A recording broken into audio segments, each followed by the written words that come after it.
Em Giddy.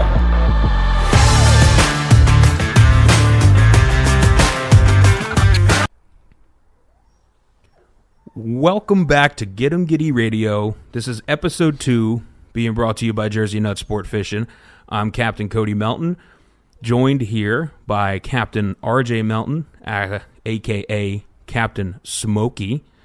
And we also have with us today a kind of treat for everybody, Captain Taco. Say hi, Taco. What's going on? Oh, he sounds pumped. RJ, got anything to say to start it off? You just put me on the spot like that. Yeah. At least I said something, RJ. Glad to see you out of the hospital, buddy. Yeah. In the hospital there for a while. Still got a hole in my arm.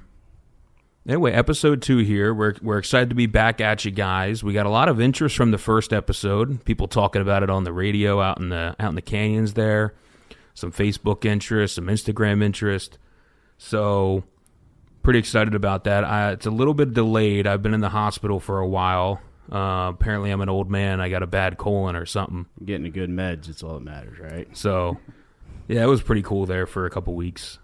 You get some good stuff when you're in there. Well, you were basically useless. You were dead, almost. Mm-hmm. Yeah. Hanging on by a thread. Don't eat broccoli and cheese soup. I'd call you, just be like, An hour later, you're in the hospital. And going to need surgery down the road, but that's no big deal. So, Taco, you ever been in the hospital? I have not. No, not as long as you. No. That's my first time. And I don't want to go back. They're not very nice there. A lot of angry people that work in there, too. Yeah. And a lot of old people. So, RJ was there for a while. 2 weeks? Yeah. I guess the same amount of time that I was there. A couple weeks. Yeah. Yeah, you were also got some good pain meds. You're 2, right? You're in there too? 2 weeks. Yeah. So, but I'm kicking now. I still got an IV in my arm. I get a nurse that comes and visit me at home, but other than that, we're back and on the go. What's the nurse look like? It's a dude. I called it. Yeah, it's a nurse. I called it. It's a nurse. A man. That was nurse. the first thing I texted you when you said you were gonna have a guy or somebody coming to. It's pretty to upsetting. Yeah, it's not like you would hope someone would show up to your door that's a nurse. But I guess I'm doing all right. So told you we just need to open up that IV and just pour the beer right in there. No, I haven't had a drink in over a month. It's liberating. Sound like me in August. Months. Yeah, it's liberating. Speaking of that, I guess where's he going? All right, so we're going to start off today. We got Captain Taco on the air. A lot of this is going to be revolving around him.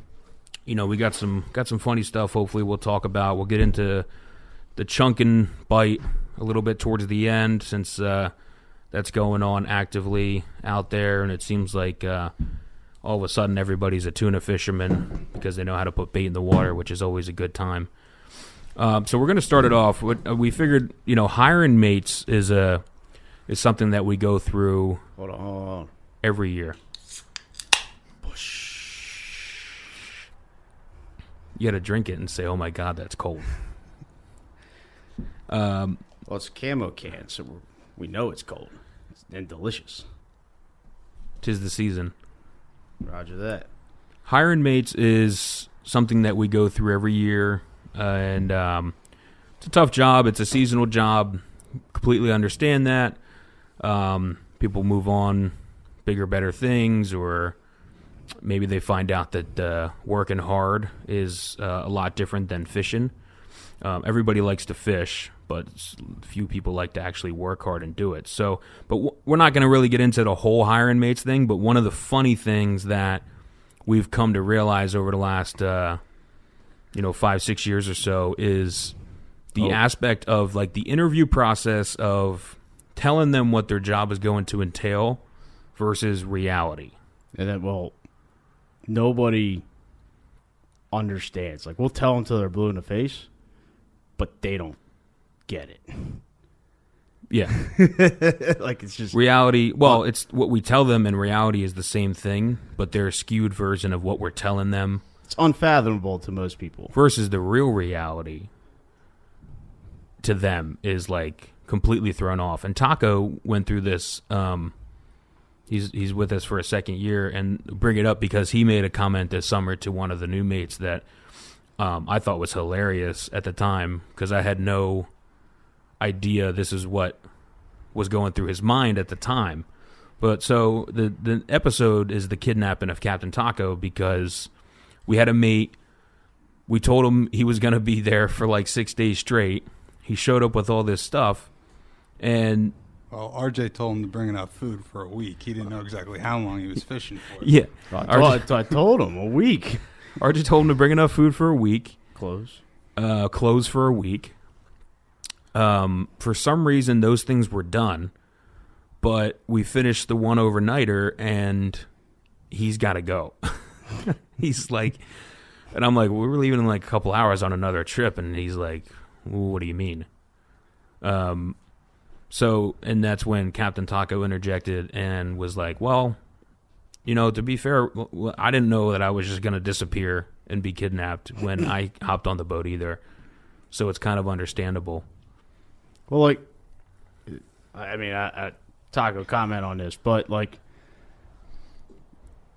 when somebody says that you're going to be fishing for a week straight, Yeah, they don't understand what a week straight really means. no. Well, and that's they don't. And that's why it's asking you at the time, and I understand it, right? When you tell people they're going to work every day, most people go like 8-hour shift or, you know, those kind of things. But you did it. I mean, last RJ, you year, gotta control your dog. yeah, that freaking thing. The puppy. You weren't, but like the first time you came, I think it was like 3 or 4 trips in a row, right? Yeah, I think we did a couple. I never expected to Right. not go home after the first trip. So that's like what went through your head? Well, nothing really. I mean, I was excited to go fishing the next trip. I just didn't have enough clothes for the next trip. Okay. Food. Well, Sleep. I still don't bring enough food. When we You perform better, Yeah, you know, depriving yourself of food. yeah, makes you think better. when we originally like Straight nicotine. Yeah. so you're a good test. Like when we originally had the talk with you and said like, you know, we fish every day. If you get the job, you're going to be fishing every day too. Like, was that something that even like really crossed your mind at that time of just like the interview that like it might actually happen? Or were you just like, yeah, you know, fish every day? Well, like fishing every day could mean, you know, a lot of Right. different things to a lot of different people. I mean, Yeah. fishing multiple 26, there's not even 26 hours in a day. So no, you do 2 of them in one day. How's that add up?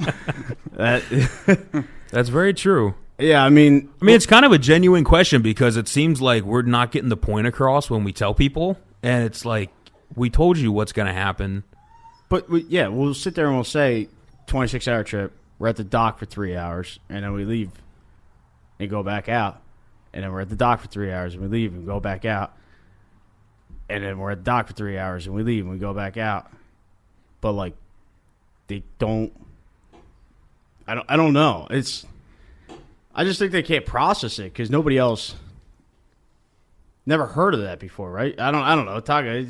Well, it's just 99.9% of the world. Even if you tell them they're fishing every day, Well, yeah. I kind of want Taco's opinion of this because we Well, just I kind of remember evolved into just, it. You know, going off of the first trip this year, I mean, we did it with 2 other mates, and looking at their faces the next morning, they looked like they went through hell. I didn't think they were ever going to be back after looking at them. I knew what to expect, but Yeah. that was just one day, and then Well, about a week in a row. yeah. Yeah, I mean, the kidnapping of Captain Taco, that's the episode for the reason of we actually got away with it with this one, I guess, you know? Some people don't make out. We've had a lot of great mates, and we're not talking about everybody, and we have some really good people that work for us and stuff, so I hope people aren't taking anything personally. It's just, it's always like that moment of like mid-June where people are like, when do I get to go home?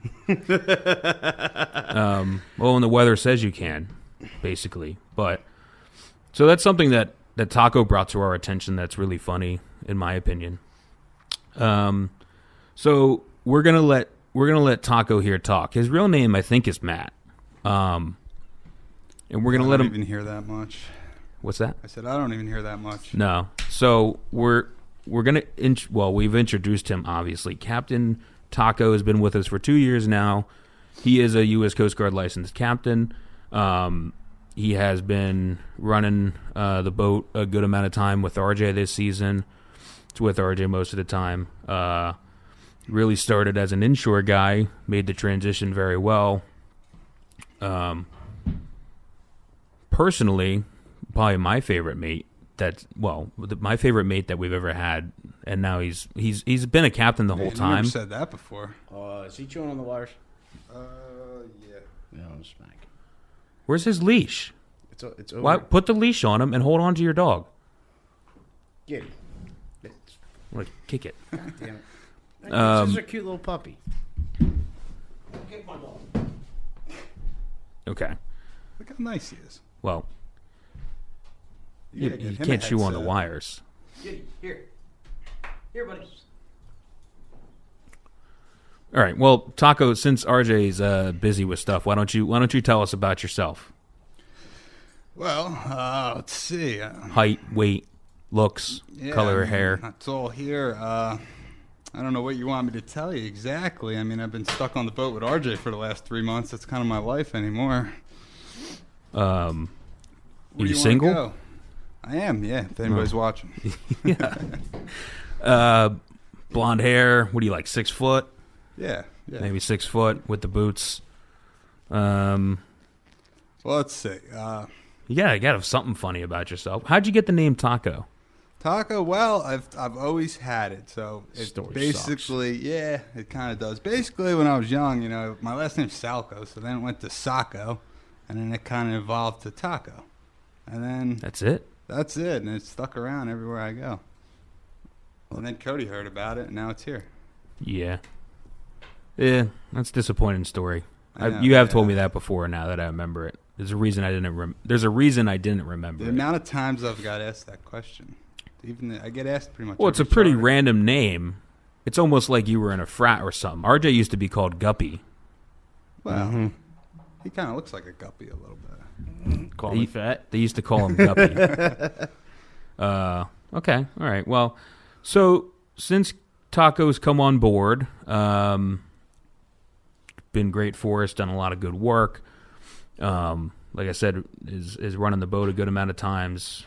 Really a part of just our level of team at this moment.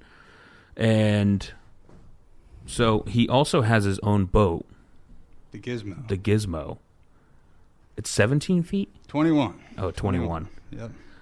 And here's what's different about Taco to any other mate that we've ever had. When we fish every single day for like 2 weeks straight, and then there's a day off, what do you guys think Taco does?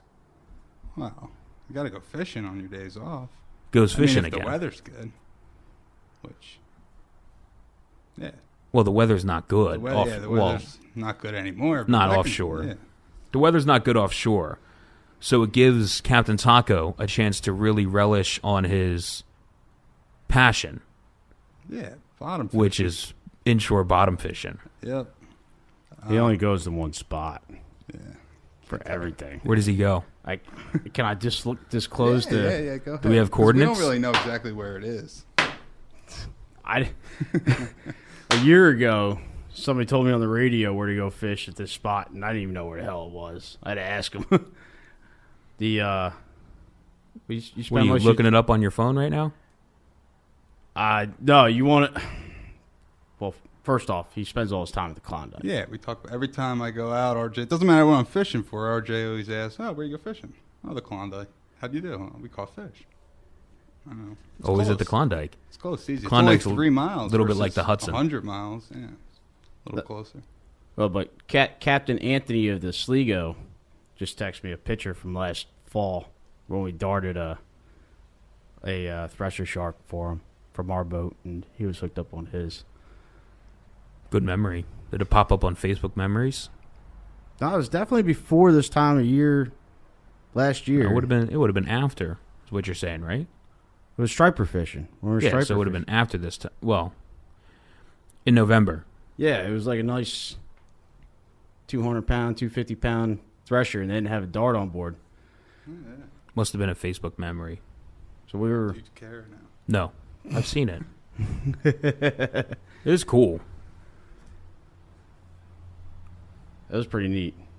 I remember driving the boat and be like, holy shit, we just did that. Would it come up on top? Well, they hooked it on the Mojo, and they had it hooked in like the pec fin. Right. So it just like playing off to the side of their boat, and it didn't have enough. You couldn't put enough oomph on the rod to get it in, because it would just have its head kind of cocked into the sea. So you just pulled up along it? So they were he was bumping it forward to plane it up, Right. and I was going backwards, so that Zach had a shot with the poon. Okay. So basically, the shark was swimming away from us. Right, yeah, you were backing down on it? Yeah, we backed down on it. Zach threw the poon, and fucking game over. Zach was money with that shot. Good lob? If I remember correctly, he frickin' just nailed it. Like, Sweet. That's moving 2 knots, 3 knots. A little bit different than Zach's first harpoon shot on the 57 last year. That was my first trip. Yeah. What was that, 5 big guy trip? No, I don't remember. 8. I 8 think for you that guys. was 5. That was 5, but the 2 of them were jumbos. And that one that Zach harpooned was fucking angry. Yeah, it was a cool time. Just went to the Wilmington because the bite sucked, and then it was good. Oh, yeah, I remember you'd go over the spot, hook up big eyes. I went over, yellowfins. But you didn't go on the right way. I was right behind you there, buddy. When you got to get the fish bag from your brother, you know you're winning. So, Gizmo, so tell us now, you have 2 years of like serious offshore fishing. Right. Yep. Would you rather catch a tuna or a 16-inch sea bass? Well, am I on the rod or am I driving the boat? What does that matter? What does that I matter? don't want to fight a tuna. What does that matter? Sounds like a lot of work. I'll watch someone reel one in. That's a valid question. Okay. But no, but So you know, if you're on the rod, you want the sea bass. That's the thing. well, my arms would probably appreciate it more. Yeah, You only get mean- one though. it's a tough question. You're know, going- sea bass or sea bass. You're going on tuna? a trip. You're going to get one bite. You get a 16-inch sea bass or you get a 60-pound yellowfin. Well, of course, I'm going to take the 60-pound yellowfin. Good. Yeah. I was afraid you were going to answer the other way. Well, it's your trip. You can just rod holder the fish. Right. You Yeah. don't have to be all sporty and put it in a fighting belt. This is true. This is very true. All right. Well, anything you guys want to add to the inshore stuff? We keep moving along. Well, let's keep moving along. So Well, what else you got there? I'm curious about Taco's opinion of spending most of the time behind the wheel this fall bass season. Oh, that's fine. Well, there's not much. We'll find fish. But, you know, What? after Taco, traveling, you got to talk into the mic more. What's your question, RJ? after traveling offshore for the past, I don't know, What do June, I- 5 months and having no restrictions and being able to get away from everybody, and now you're going to be trapped inside of a 3-mile fence with every Joe Schmo Well, and it's- have to. Something different. Catch You fish. got to change things up. You don't want to look at the same thing every day, do you? Cody, If- mark this down. His response, we're going to talk to him in December after bass season, see what his feelings are, if they've changed. He's excited right now. Is that your... I wouldn't say I'm excited, but I'm not. Most people would not be. as down about it as you seem to be. I'm not down a bit. Catching bass, if they would lift that 3-mile fence, I'd be so happy. But then catching bass, yeah, it's great. It's fun. But I just... See, What? I keep getting classified as a bass guy. I was never really. How into was striped how was the tuna Hudson? fishing. How was the Hudson this past trip that much different than your bass trips coming up? There was probably more boats in the Hudson. Yeah, I mean that's can't be so judgmental, Captain Smokey. You go 100 miles just to go sit with 100 boats, or you could go half a mile to sit with 100 boats. Well, I never said I was particularly thrilled about that either, but if I had to do that to get the bite, have an opportunity. I'm just throwing it out there. I know how much you hate boats. But I was able to make the decision to go there. I can't make the decision striper fishing if I want to go over 3 miles or not. No, Valid point. but when everyone goes north, you could go south. But There's a reason everybody went north. unfortunately, There is. stripers there are schooling fish. Yeah, well, Tuna aren't? yeah. Tell us about the tuna you catch. They are, which is why we went to the Hudson. They don't school? With everybody else from New York to New Jersey. Probably even a Ocean City boat in there too. Nah, the hot dog bite's too good for that. All right, well, everyone's excited for bass season, as they should be. So, all right, Taco, I have I got a question for you. Who would you rather go fishing with, Captain Smokey or me? Ah, man, that's a good one. Let's see. Well, that's putting them on the spot. What are we doing exactly? What month is it? Tuna What fish. month is it? We're tuna fishing. We're What else? going What else tuna did we fishing. do? It's the Well- standard like July overnighter. It depends if if there's a good bite in the Hudson. I think I want to go with RJ. Why is that? Cause You trying to say It's a something good about the question. Hudson? I was in the Hudson to poor man's. I traveled more than this guy. Same distance to the Hudson from AC as it is. it is just digging myself in a hole Swan, here. basically. You just have to answer the question. I mean, yeah, I don't really particularly have a preference. I've said that. I've even said that to most of the other mates. I don't really care who I fish with. I don't have a preference. we both Yes, had- I wish everyone could see how nervous he is right now. I don't even know which way to look. There's a video camera look here. At the camera. If you guys want to look at YouTube, we're going to put it on there. It's not going to be a great video, but he's exhibiting all the signs of nervousness. He's moving, he's turning. Well, I don't know who to look at. As far as the number of trips, though, that you come smiling away from, yeah, you have a good time. Because you got your bad trips, your good trips, you know. Obviously, we get pissed off when the fish. You know, we have emotions as much as customers do, right? So, which one do you come away happier on? The trip with Honestly, Cat- I usually leave happier coming off your boat because I only got a half-hour ride versus Nah, an hour and a you half ride. can't go. I mean, that's No. leaving the boat. Ride He excluded. has told me that, though. So he does feel that way. I enjoy being in Point Pleasant a lot more than Atlantic City. So But you can't. That's not. Yeah, but where did you have a better night at when you and Ben went out? I don't know. Which if has I'd better clarify that nightlife? as a good night. You know, having to buy a new phone the next morning, find my way home without a phone. couldn't exactly Overpriced drinks. pick Oh, up yeah, chicks on the overpriced drinks. boardwalk in his extra toughs. Well, you don't really pick them up down there; you just buy them. You gotta go. You gotta know the right back door to knock on down there, right? Right. But he still hasn't answered the Yeah, question. I don't think he's gonna. So No, he will. we can we'll maybe we'll hop back to it. We can I know the answer to this question. Go ahead. Well, Cody, he fished with you most of last year. I mean, you basically taught him our system. So I mean, you obviously yelled at him more. You know, so if he's like a puppy, I've definitely yelled at him a few times. he's gonna have.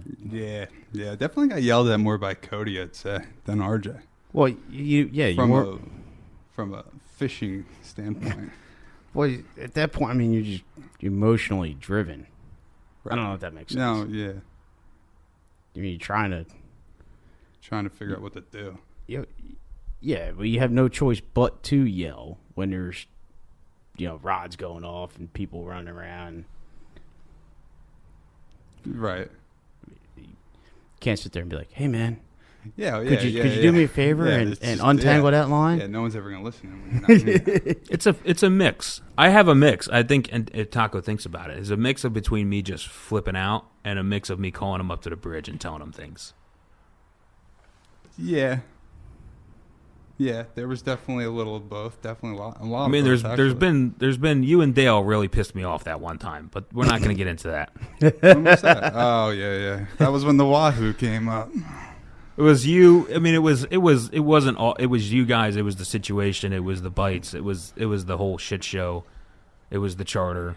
But so yeah, I don't think he's going to answer the question. And maybe he's just pleading the fifth. Yeah, he's pleading the fifth on that one. Cody's being soft on because he doesn't want to know the real answer. I mean, life's easier for him in Manasquan. I know that one. So really, at the end of the day, I really don't think Matt cares that much. I really don't. No, he doesn't care. Matt, I called him Matt. Look at that one slip out.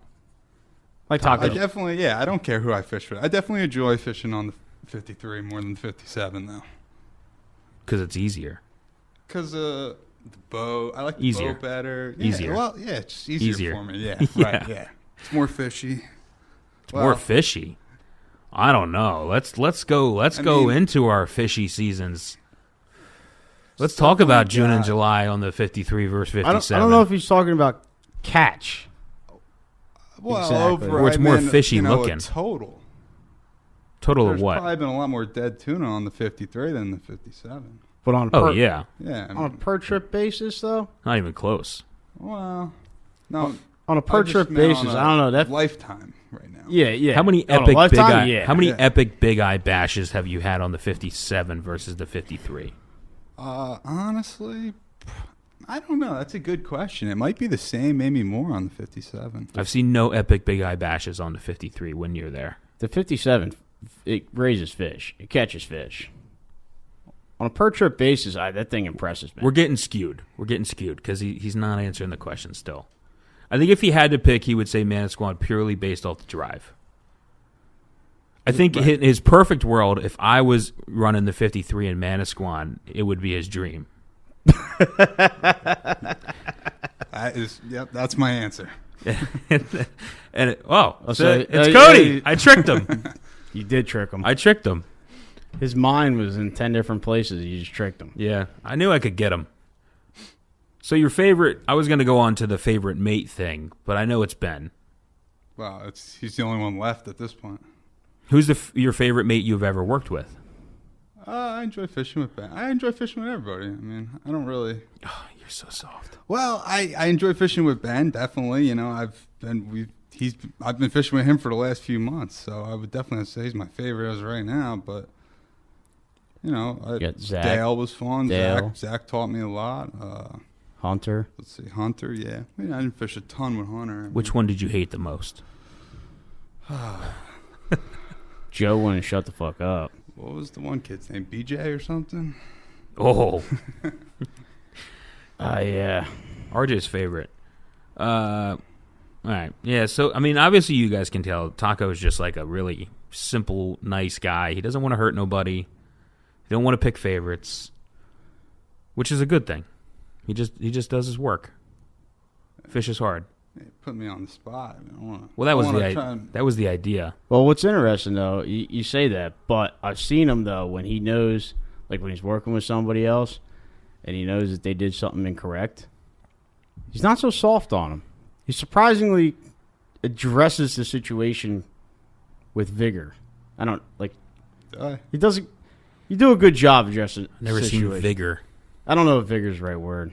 I don't even know what that means, but you address it. Yeah. You know, you let the person know that they fucked up. Well, that's the way I learned. But you got it. Yeah. I mean, if you don't know you're doing something wrong, you're just gonna keep doing it, no? I've seen people that are just like, you know, nice, like they just don't address the situation. You know, Right. and I've seen you when it happened twice. You get a little attitude about it, which is good. He's still not going to pick his favorite on live air. Well, this isn't live. Not yet. I don't know if he'd do it without being on live. Best, you can go. We're gonna go into your best and your least favorite, worst memory of the last 2 years? Memory, situation,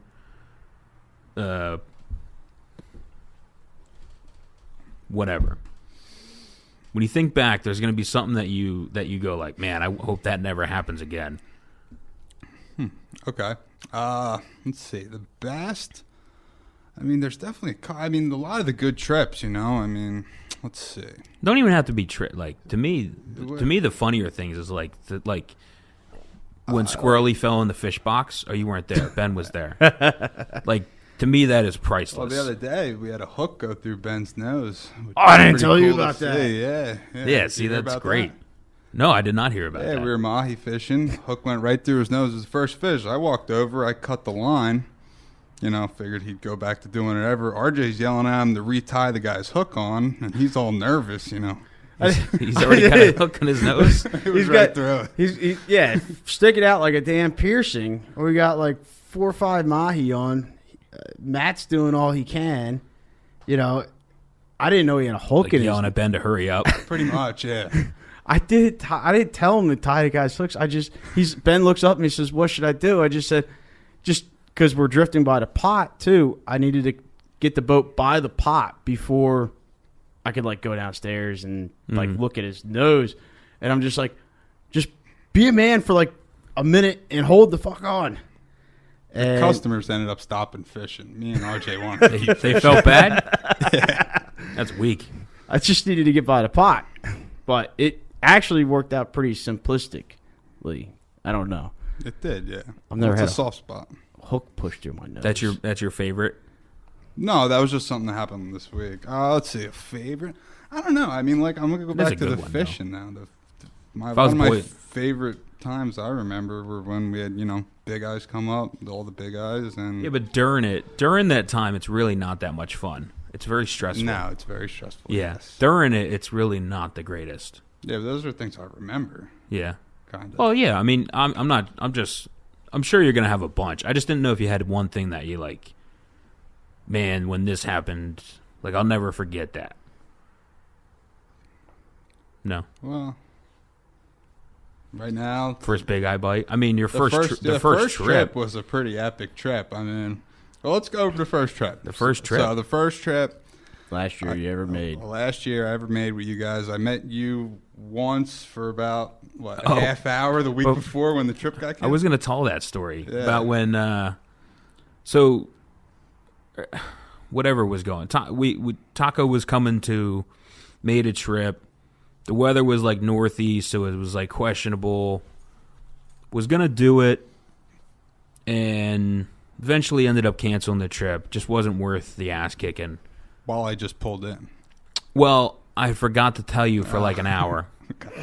That'll happen And, with new guys. That makes sense now. Yeah. I Well, did- you tell like the important people at the time. I did that to one new guy this year. Like he had never fished this before, and I was Yeah. like, meet me at the dock in an hour, and You forget. Trip was I canceled. did cancel it pretty late, and I made sure I told. I think it was probably Zach. I made sure I told Zach, and then I was laying inside, and I was like watching TV, and I was like, "Oh shit, I forgot to tell the new guy that we're not fishing." And I text him, and he's like, "I'm here anyway." I was like, "Oh, all right, well, come down." And he walks down the dock with a T-shirt and this little tiny when you're in third grade, you take lunch to school, Mm-hmm. and I'm like, we were gonna be going offshore. This guy's got nothing. He's ready to go fluke fishing, buddy. Well, he's just a simpleton. Right. That's what it's come down to since then. He But still shows up with the same thing. There's not in a lunchbox. He comes. So it comes with 2 slices of pizza for 5 days of yeah, fishing. you go you got food. He goes, I got a Cliff Bar. And I'm out. Well, now he Pack shows of up. Mountain Dew. Yeah, I was gonna say now he shows up with a case of Mountain Dews. They'll get you by for about a week. Learned. Gotta have the Dews on board. But yeah, so that first trip, we went out. So I got to the boat. I was on the boat for an hour. We pulled out. I don't even know where we stopped, but we stopped on those inshore bluefin. And I think we got 30 fish in 1 hour. That was my Yeah. first hour ever fishing. You see him up on top boiling. That was pretty cool. Yeah, I got a cool video. Pretty of that lot still. of fish. And then we were done with that. The customers didn't want to catch any more bluefin. We went out to the canyon and we got covered up in big eyes. It's like, huh, It's pretty cool. It happens every time like this. Does this usually? Yeah. Well, I definitely told you guys because I always kind of keep it realistic with the crew, as realistic as possible. Like, we left those bluefin. I was like, I don't have any reason to go to the Wilmington, but fish are going to show up here sooner or later. That's how it works. You can be the first one there. You might miss it by a day. We pull into the Wilmington. That was probably my first time in my life I was ever in the canyon. I mean, a half hour after there's three. We're going down the east wall, and I make a zag across over to up into the shallows, actually. Not shallow, but like 450, 500. Coming back down the wall and just big blow ups, and I was like, oh shit. Yeah. That was like when we were catching those bluefin, they were pretty small, so they weren't like dumping a whole lot of line. I couldn't imagine Taco's face when these things fucking. I don't really remember them biting or anything at that point. They were mooses. They were all 200. We had 3 come up. They were all 200 plus. Well, that one was on for a couple hours, I believe. Yeah. And then we land them. We're fishing into the dark. Or I called RJ and I was like, yeah, I remember I was a couple hours behind you. You sent me the numbers for those bluefin. yeah, I was in there dicking around with them. I like just put my spread out, and you come on the radio and you're like breaking up. I remember I could hear like every other word you were saying, and I was like, it was like get big here, notch. yeah, it's like 20 miles from you. I was like, what the I'm like, what are you saying? Come back. You're like, notch, big, tuna, now. I'm like, what the? I was like, yeah. And then you finally text me. Yeah. You got in there and you caught like a yellowfin before dark, right? Well, so no, I got in there, so I came steaming in, so I was like an hour from you. Yeah. You were hooked up with the fish. Put the spread out, fished. I think we got 4 yellowfins, landed them, and you were still fighting this fish. Well, I fought that fish until like 11. Yeah. We hooked up at like late. 7:30 maybe. Like, that normal like dust bite. But the one was the same size, and we landed that in like, normal like half hour. Just angry The other one was still, and he was still swimming, when we had the full drag on him. Just was not gonna call it quits. We hooked up on the east side. We ended up on the west side when we landed him. Yeah. And then, so yeah, I guess if you're thinking in like Taco's eyes, right? So like that happens. Like, so literally the entire time we've been fishing so far, we've been catching fish. And to the point where they don't fit in the fish box. Yeah. No. And, we fish overnight. I don't really remember having overnight, maybe a shark or something, a couple sharks. I don't even think a customer was awake because they all. Well, they're shot from the big eyes, yeah. Yeah. And you had just landed 30 bluefins. Yeah, they were shot from that already, and then literally. Then they had to fight 4? Yeah. We had 3 come up that time. The 3. So we broke one off. In the morning. Land 2? Land 2. Right. Broke one off pretty quick. Well, yeah, broke one off pretty quick. So, yeah, whatever. By the time you get settled in for the night, there's short nights that time, right? Back on the troll at like 4:30. Literally you get right back to where we were, and 4 more come up. I don't remember. I know we landed 3. Yeah, we had 5. I know that. So whatever. Yeah, 4 more come up, and I tell RJ and go, the big guy's right back in the same spot. Of course, you drove. I mean, that's just how it works. You drive over them 100 different ways, and you get a bite. You're probably all fired up, and it's a yellowfin again. Yeah, I think. I remember we had 2 sets of 4. There's another set of we got yellowfin bites again. No big eyes for me. But and then I don't know. We caught I think we ended up catching a yellowfin, and I had to get the fish bag from RJ. That's when it's a win. Everything was packed. Worked out good for me because I remember we ran out. One trip ever, we ran out of TP on the boat. Oh yeah, we had to send you TP. Yeah, it was like a trade. It was a perfect trade. Threw it in a Ziploc or something. I think, right? Yep. Was it a polyball trade? Yeah, we put it. I think we just threw the TP in the bag, and then I think you left. Yeah, the fish bag was on a polyball. We probably left the TP on the polyball. I don't know. I don't remember. One way or another, I got it back. Small details. Because I needed that fender for pulling in a fish supply. So that is a good. That is, I guess honestly, if you're you, that's got to be the best one, right? I mean, that was definitely a good one. Yeah. First that trip was- ever. I mean, it's something that you'll never forget. Yeah. without a doubt. You'll probably forget. I'll forget the rest of them. Yeah, I mean a lot of it. There's probably other times like the 2 times this year. I mean, because these are things that I'm never gonna like. You don't again this year we had 2 times where we had like 6 or 7 come up right at dusk and right at dawn. Did we? We landed the 6 of them. Yeah. Yeah. We had And you those- could see them yeah. jumping out of the water and stuff. Remember they were jumping over to spreader bars and. Or do you not remember that? Not really. You don't remember that? No. I won't forget it. My brain doesn't work like that. We were fishing out in the middle of I fucking remember nowhere. we were fishing. Yeah, we were fishing up in the Hudson. We had a bite, broke off. That was this year? I was pissed. Oh yeah. Marked. I marked it, turned around. Cody was mad. Oh, I was mad. Cody. Oh, Because we marked it at 100, Mad Cody's bit, mad. dumped it. Remember, I was texting Yeah. you how pissed off I was. We had 3 single bites and we went 0 for 3. And something broke. Yeah, we went 0 for 3. And then we make another pass and it's just chaos. I mean, they're jumping over. Their big eyes are flying. Was it me and Ben? Must have been, right? And Crimpet. Oh, that's right. Yeah, that was Crimpet's first trip too. Probably. Yeah. Yeah. Remember the crazy guy that had Yeah, the we had him- video where he goes, "What? Oh, I remember the somebody video. hand me a gaff." That one I remember the customers, not the fish. Somebody hand me a gaff. Yeah. The fish was hitting. This guy wanted a gaff. So yeah, I mean, Yeah, that was a good trip.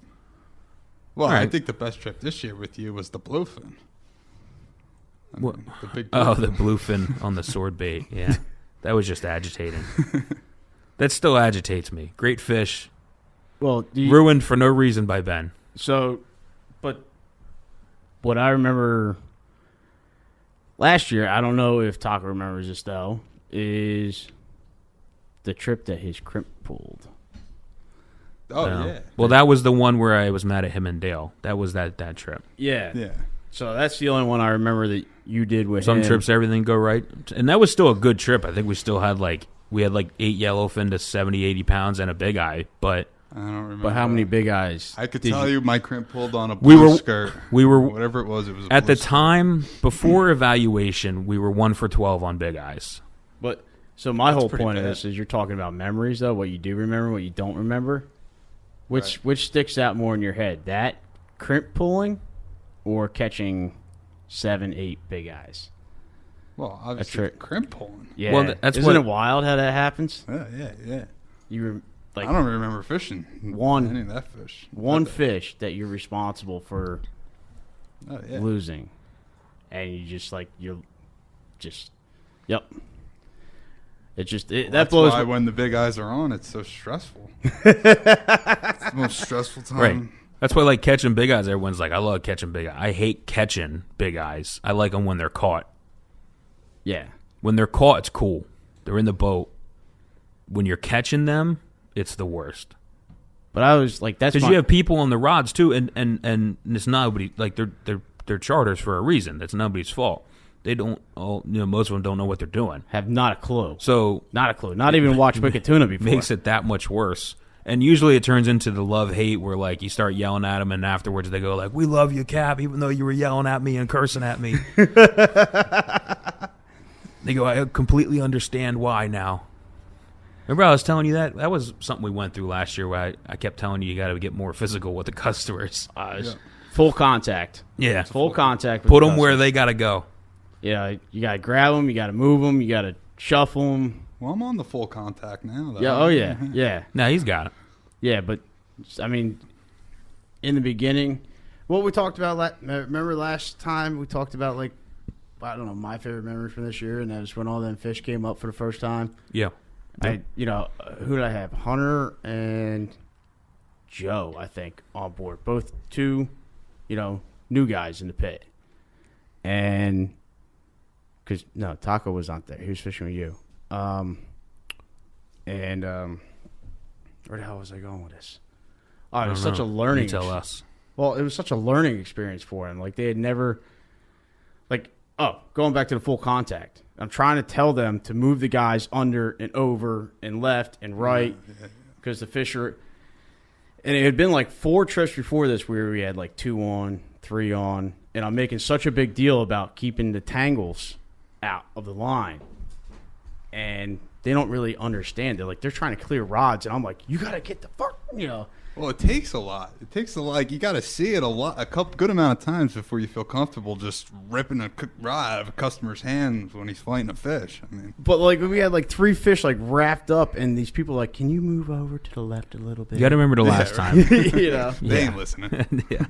They're just worried about why the reel's not cranking. You got to give RJ a hard time because I mean I guess this year he's played a little bit in the cockpit. I've gotten some butt crack pictures. But before this year, Butt crack. man, when was the last time he was in the cockpit? You know, he had lost a little bit of that, a lot of that distance. Well, the first one I saw him go gaff, he missed it. And Whoa. I handed the gaff to Ben and said, "You got to get this one." Oh, you want to man. know? You want to know why I missed it? You remember why I missed it? You're setting yourself up for this one, buddy. Yeah, I do. And You're gonna find a way to blame Taco for you missing a gaff shot. oh, you confirm with Ben. Well, it was valid. It's Yeah, 100% valid. Little throttle happy. Little throttle happy. What'd you gun it?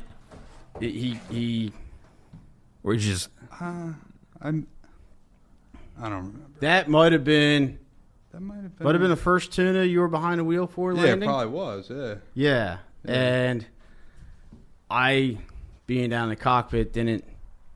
Ben was like, "You want me to get this thing?" I'm like, "No, I got it." Standard.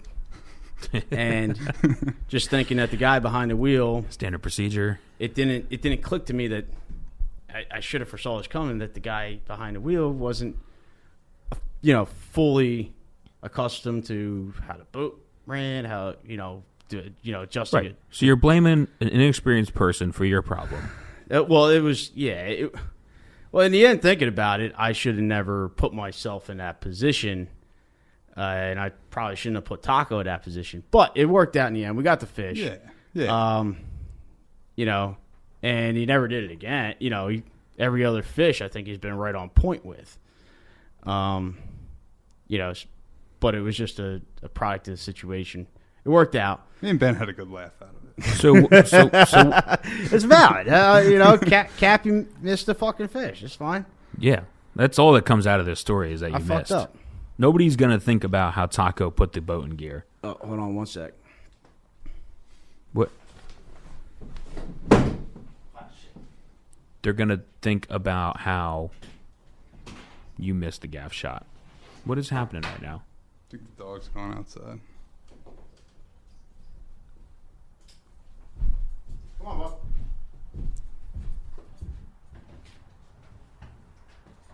Okay. Looks like RJ is too. I guess RJ's calling. All right. He Well, must have not liked that. so no, he didn't like us making fun of him. For anyone that's not watching the video, RJ has literally just left. I think he's embarrassed. When I've had a couple customers send me shots of his butt crack because RJ wears, or I don't know if it's the shorts or if it's the way his body works, but his butt crack is very high riding. Well, I think he the wears shorts. the same He doesn't wear clothes. the belt. Yeah, he needs a belt. He gets like the proper sized pants to start, but he wears them so many times in a row that they get looser and looser. Well, it's all the OxyClean. Yeah. You can't OxyClean your clothes and expect them to Did you last. ever get him a belt for his birthday? No. I mean, if you got him a belt, it would change who he is. Yeah. We just let him go. That's why he's not allowed in the cockpit, Right. Yeah. You gotta keep him in the engine. flashing everybody. I guess we did kind of best. Do you have a worst? We did the best. We hit Worst? a couple. Least favorite. Worst might not be the Worst. Let's see. scariest moment. Scariest moment. Well, the boat caught on fire the one time. Well, it didn't really catch on fire. Yeah, but, that's almost. it wasn't. I don't know. I mean, we're really not too many scary. No scary moments. I mean, getting yelled at every once in a while is a little scary, but I mean, Yelled at. that's not really yelled at for Well, I mean, stupid it could things. be the worst memory. Yeah, there's nothing that really the sticks crimp out, thing. though. The crimp thing, right? Yeah, but the crimp thing was just more of a heat of the moment kind of thing. No, like, Worst.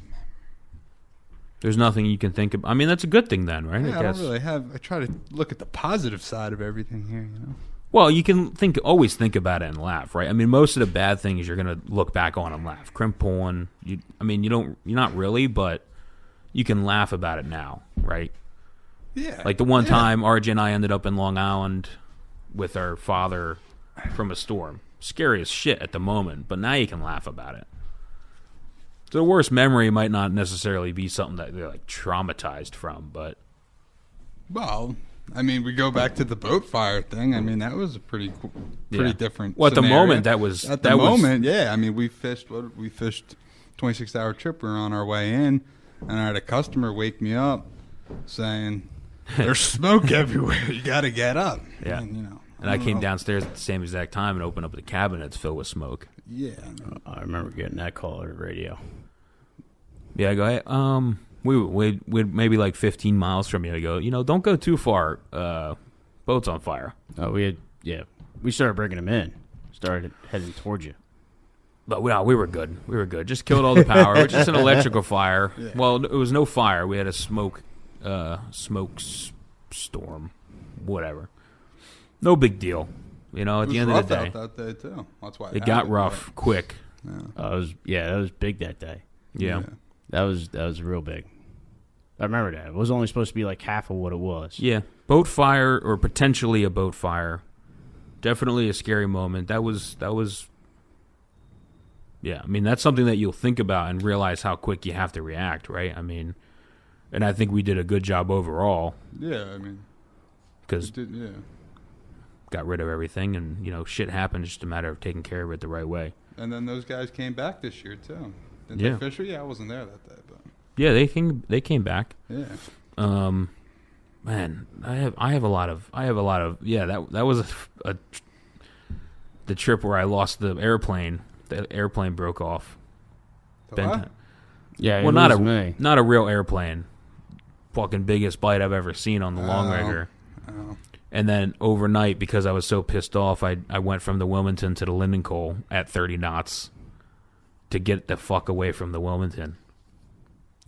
That was the one that the reel was smoking?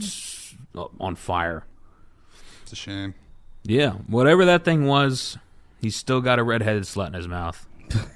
She. It's probably a she, because the female fish are usually bigger, right? You would think, right? I don't know. I'm not a biologist. Female sharks are bigger. I think female fish are bigger. We don't know anything about tunas, though.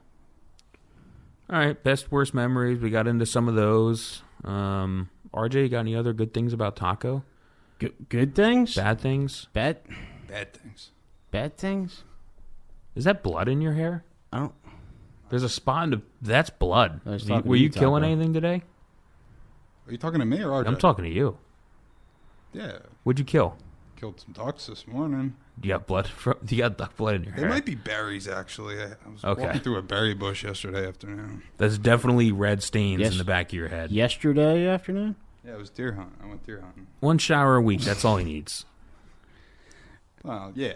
Makes you smell better for the wood ducks in the morning. Yeah.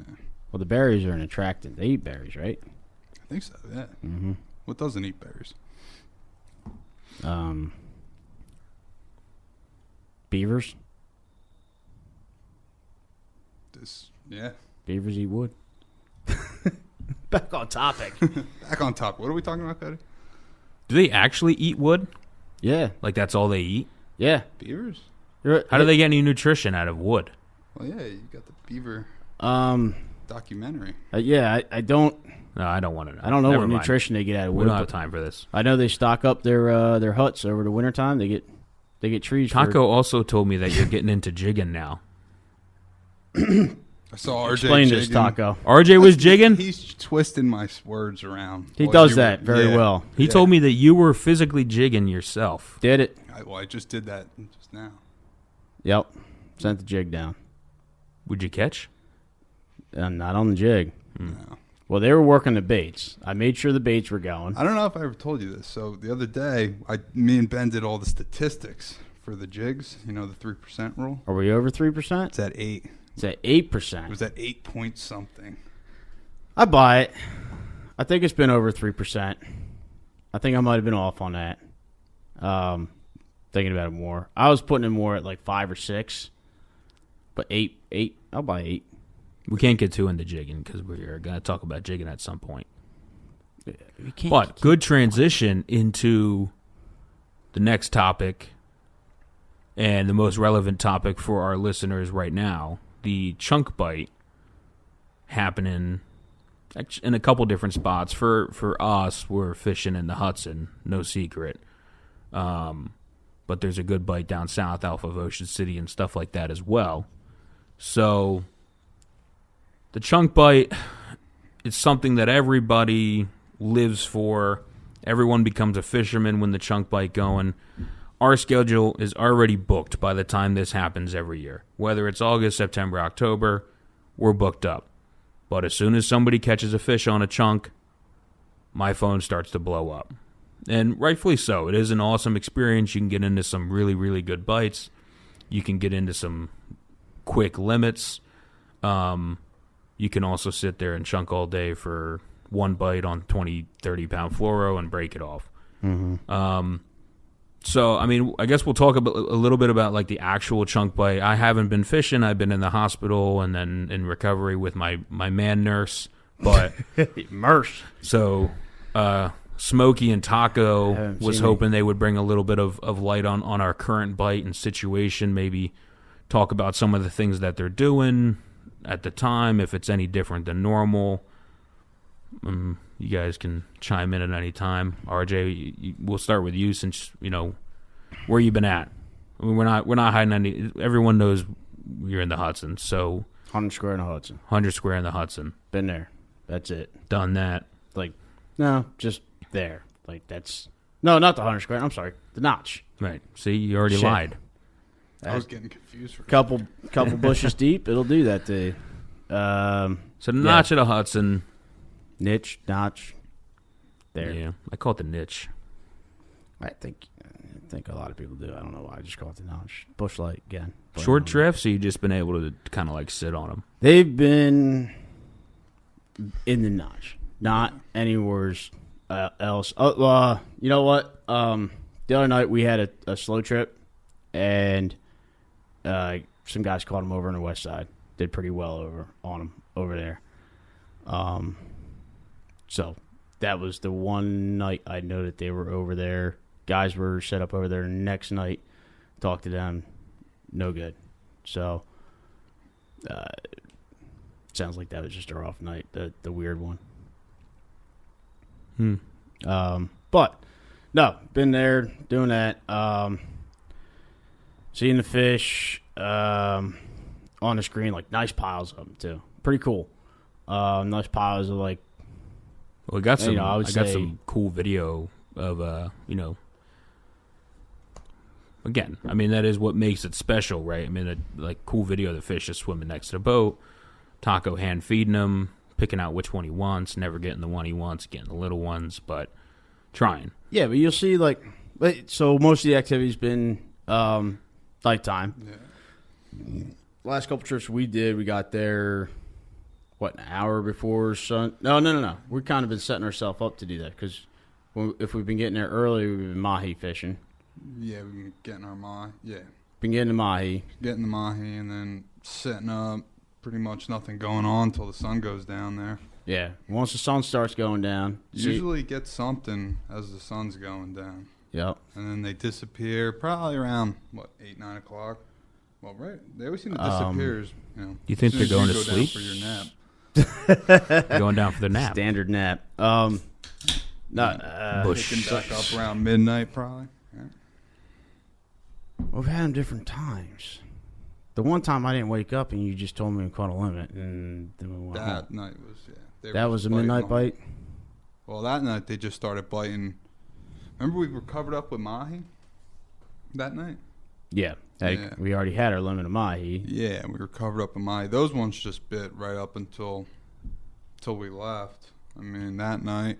Most of the other nights, though, they seem that we've been getting something going on right as the sun's going down or right when it's just getting dark. And then being up on the bridge staring at the screen, though, been seeing them like a half hour before sunset, which is now like 6:15. Yeah. Been seeing them start showing up on the screen like 200, 250 feet. And seeing a squid. Yeah, and those yellowfin really haven't been eating onto the troll. A couple big eyes and long fins, but not yellowfin have been pretty dead set on the bait. The big eye bite's been pretty decent. It sounds like 1 in 5 guys are catching a big eye when they're trolling, the prime hours. pretty much right around us, too. Yeah, all around us. I'm surprised we haven't hooked a big eye on the chunk yet, honestly. But start seeing them things on the screen. But nice size schools of them down deep. But at the same time, It's like a trade-off, right? So, I mean, you guys are getting on the chunk an hour before and after sunset, sunrise, where, otherwise you'd be trolling for big eye bites. So, you're going for quantity. Yeah, well, that's the charter boat versus private boat. Yeah. I'm aspect saying, you guys haven't had your big eye bites, but that's because that's the same time that you're getting into some good bites with the yellowfin. So, exactly. It's a decision that you got to make. This time of year, you make that decision, rather catch 10 yellowfin than 1 big eye. And that's if you're lucky. Big eye fishing's big eye fishing. Yeah, I mean, I always talk to the guys on board. I try to anyways, and, if they're dead set on catching a big eye, then I'll be like, hey, that's a trade-off. We catch 10 yellowfins or 1 big eye. What would you rather do? I think I try to do that most of the time, right, Taco? Yeah. If they want to go big eye fishing, we'll go big eye fishing. Yeah. I just, what sucks is when you give them that option, then they say they want to go catch a big eye, and then you come up empty-handed, and you're an asshole. But you got to be better. Yeah, I know. I'm all right. It is our fault. We didn't catch it, but like I said, it's 1 in 5. You do need a little bit of luck on your side. You could blame the wind direction. South wind. West is best. You should be out there right now. 12 foot out of the west, I bet They're probably chomping. Yeah. I'm going to send Taco. Taco would go. Taco would literally never not go. I like Taco's weather decisions. I don't know. I don't really trust Cody looking at the weather too much all the time. Guys have always been fine. So, I mean, is that all you got for the chunk bite? What have you been eating on? Well, you guys got to talk here. Well, the other day we got them all on the squid. The other morning, I mean, they've been biting. They seem to definitely be biting pretty good on live squid. Was that strictly squid? The big ones that we caught, the 60, 70 pounders? Yeah, we had 1 bite on a sardine that we missed, and I re-rigged it with a squid and dropped it down. Well, we did have that many squid, okay. And we got the 1 on the chunk. I hand-fed the 1. Well, the guy said, remember the guy had 2.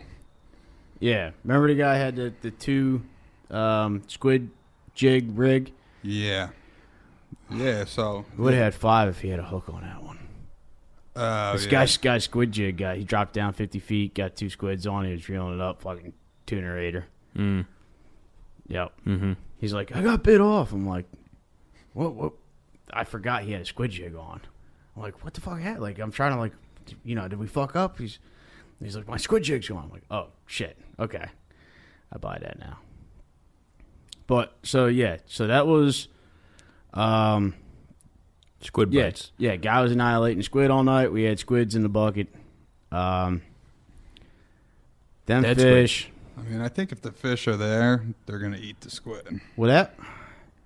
Yeah, well, you've seen a squid pop up like that. Well, that was that night. So we had set up on the drift.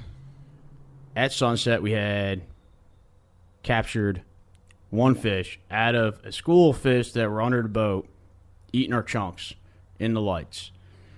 But would not... Well, we tricked 1 fish into biting some with a hook. The other ones would not bite anything with a hook in it. 40-pound test. Smart ones. Yeah, they're intelligent little guys. They do. It is crazy how they'll swim right up to it, look at it, and nah. So at that we were set up a little bit to the west of the majority of the guys out there, right, Taco? Yeah. Yep. Exactly. So And where we've been fishing. Yep. We were a little bit to the west of both. Yeah. We finished up our mahi thing.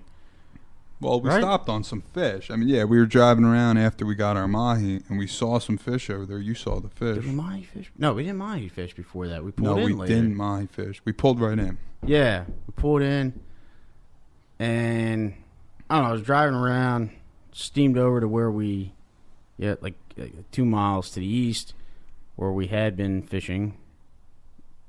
Came back to the west a little bit. I seen some scratches on the screen. What is happening right now? What are you guys doing?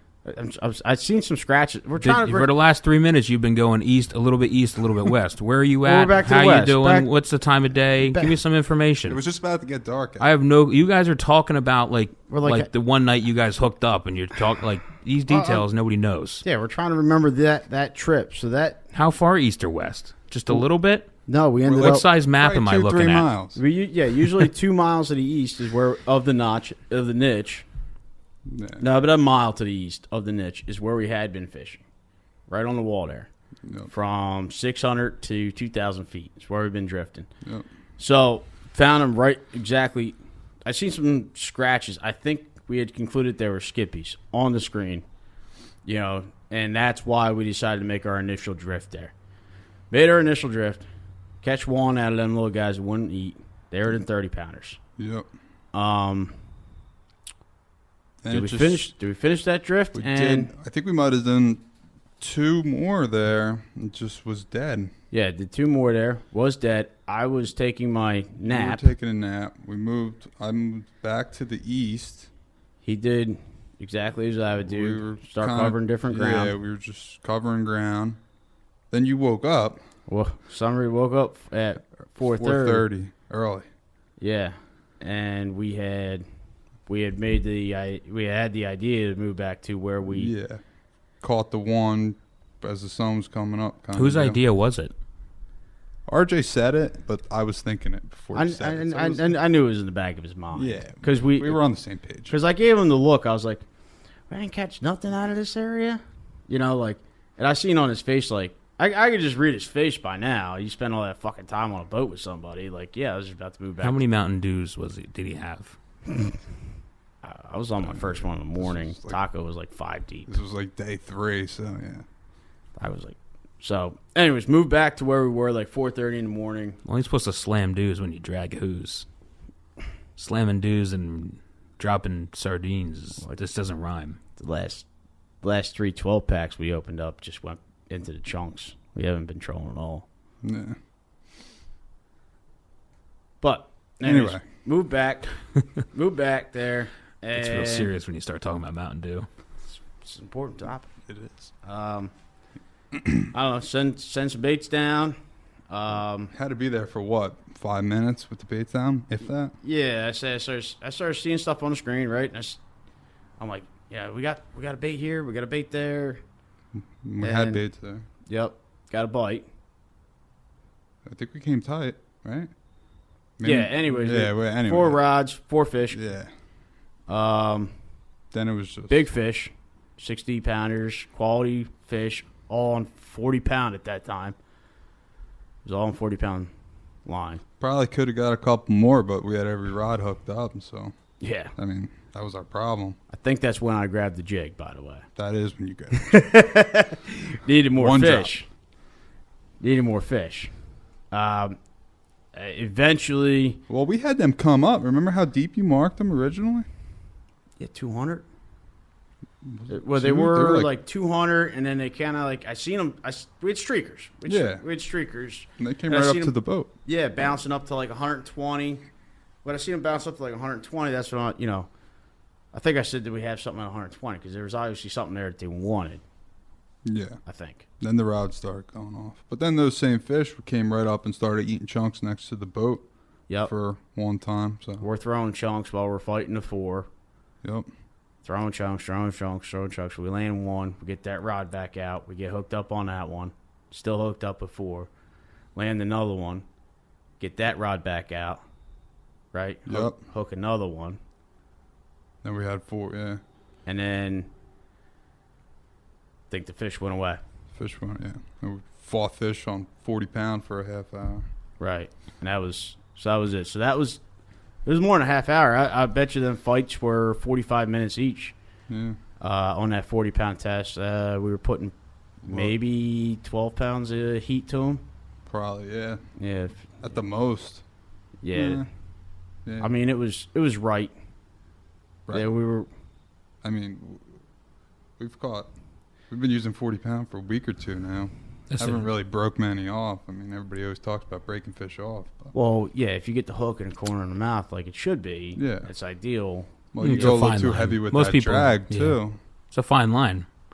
Most people aren't patient enough. They especially anglers, right? They always want that fish coming to them. They don't think the fish should ever be able to take line. Yeah, that is. Yeah. When the fish takes line, they're like, whoa. I'm like, dude, this isn't crappies at the local In pond. the last 2 weeks, I've been told a pretty lot that our reels are broken because they're not reeling. Yeah, because of the drag. Well, that trip we had pretty. But we had a good crew on that trip. Yeah, we had 3 very regular guys. And again, they just don't. Most people just don't know, right? So it's not their fault. It's just they're used to catching fish, bass in a pond where why do you have a drag system on a reel? Like, well, they don't. Is it really that hard to believe that fish are supposed to take drag once in a while? It's again, they don't know, but that one is always bothers me where they go like, I'm not gaining line or the fish is taking line. Well, that's what the drag is for. And then you tell them that's good. That means it's a big one, right? And then they go, "Oh shit!" And Chunkin's even just a bigger representation of that. I mean, you make the most out of every bite that you can get. So if you're on 40 pound, you got to play the game. If you're on, we've hooked fish on 30. A lot of times that doesn't work out great, but yeah, I mean, play the game. You always want to stay higher, but you'd rather have it's a fine line, right, between getting the bites, and landing fish. So those 6 fish, my move would have been after we had landed those, because at that point we had to get about a meat on the boat, right? So the fish, the way charter works is the next fish doesn't mean as much. Once you have meat on the boat, it's not as critical that there's that couple of fish on board. So the next couple of fish, my plan was to push the drag up, because you can push it up a few more pounds because hook was landing in the corner, right? You're not going to get chafed. The big thing with the 40 is getting chafed. Yeah. Mm-hmm. You're not necessarily going to break the line. You're going to get chafed. And that's what you said, too. Once you get a couple in the boat, you could kind of bump the drag up, especially if they're around the boat, because you want to know. Yeah, and you can Yeah. you can actually work towards, finding almost that exact point where you can risk it to find the exact point to where it might be too much or it might be too little. You can lose a fish without them totally losing their minds. You're on the more cautious side when it's the first couple. Mm-hmm. Right. Yeah. Then after that you can kind of find the exact spot. Well, maybe you lose one, you go, okay, that was a little bit too much. And the trickiest part is, again, the anglers every time. You get some anglers that are side jerking it. You get them.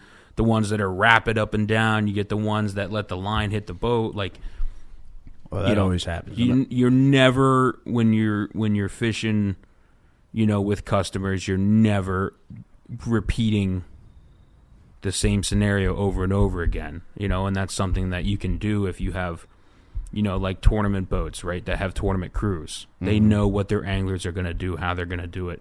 You can repeat that stuff. Even private boats, every private boat I know, 90% of the time they're fishing with the same guys. Right. Well, that's I said tournament because those are the important times, right? But yeah, private boats the same thing. With your customers, you never really know what you're gonna get. You get some people that look like they walk on with their huck gear and their stuff like that. And you go, this guy might know how to fish, and then you're like, oh my god, he doesn't know how to fish. Usually the Fresh out of Fisherman's Supply. Still waiting to get a cut of all the gear we sell for Fisherman's Supply. Brian, by the way. Shout out. Yeah, no, usually the more dressed up they are, you know, with the clean stuff, the more work, you know, you have to do.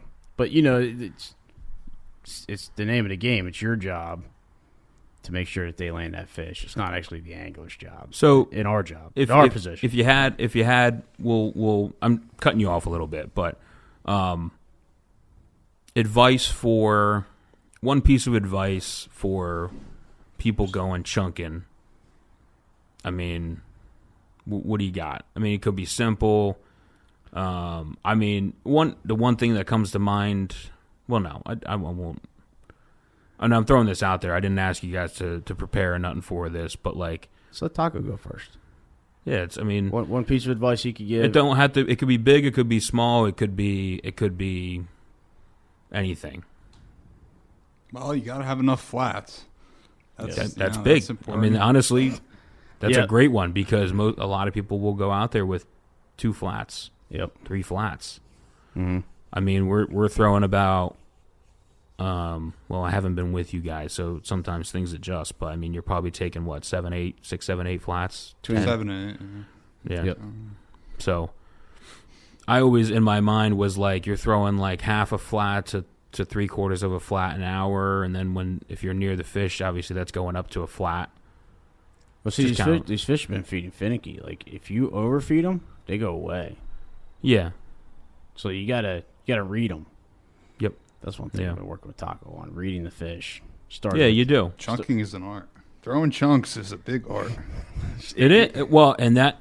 Hey, I mean, that was going to be silly, that was going to be my piece of advice, and before you brought up the amount of chum, but it really is. There's a lot more to it than people think. So everybody, my advice with chunking is. So hold on, not to. Yep. Well, let's finalize tacos real quick. Mm-hmm. So he said the amount of flats. I kind of said my kind of thought process.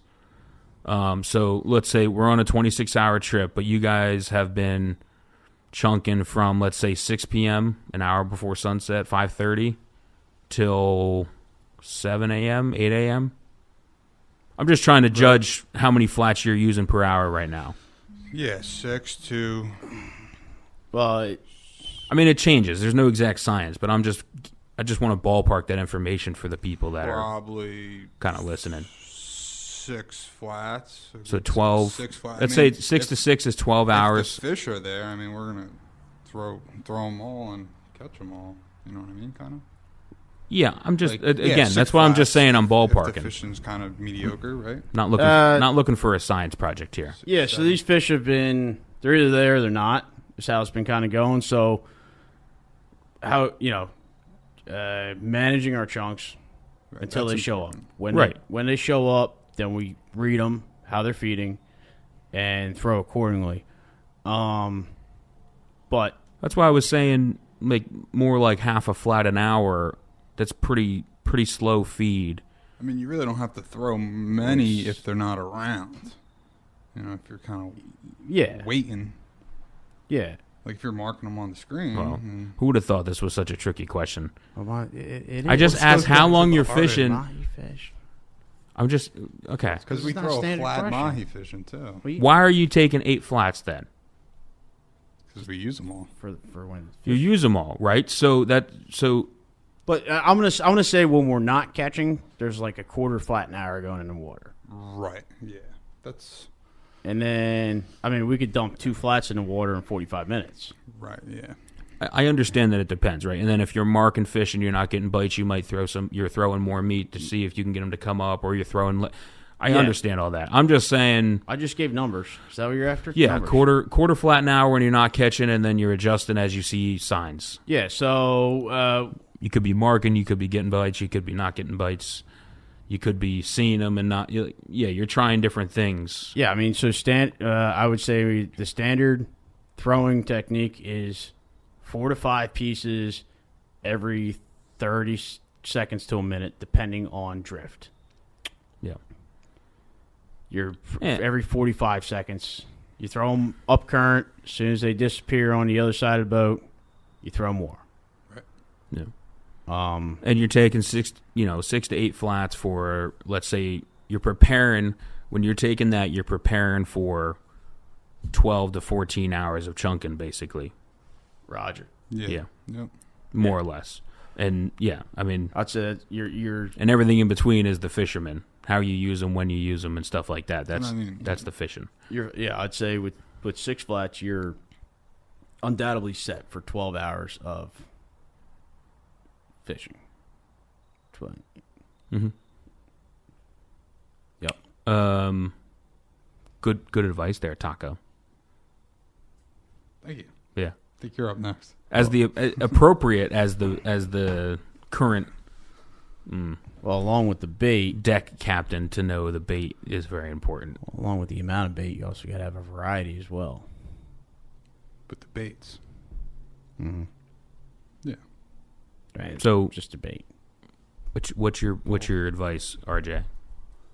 Mine was just chunks, not about bait.